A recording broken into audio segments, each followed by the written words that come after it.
За прв пат општините и градоначалниците ќе можат на едно место да побараат и добијат помош, насоки и експертска поддршка за реализација на проектите. Владата го промовираше новиот ресурсен центар, тело што треба да ја олесни работата на локалната самоуправа и да ги подобри услугите за граѓаните. За министерот Перински ова е конкретен одговор на долгогодишните проблеми што ги кочат општините. Замислата е центарот да биде мост помеѓу општините и централната власт. Во овој ресурсен центар ќе ги канализира и сите оние донаторски средства кои што се влеваат во Република Македонија, се насочени кон помош и поддршка на локалниот и регионалниот развој.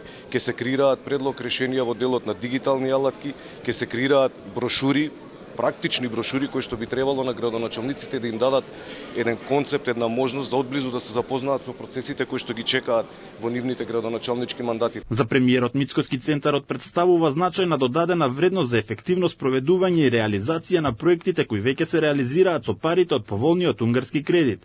Преку него ќе се обезбеди и клучна поддршка во надзорот и ќе биде од голема помош во следењето на резултатите и обезбедување на брзо и квалитетно носење на одлуки.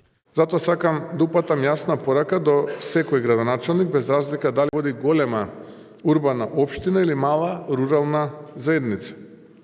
Разгледајте ги можностите кои ги нуди ресурсниот центар, користете ја поддршката, побарајте експертска помош таму каде што постојат предизвици или недостиг на капацитети.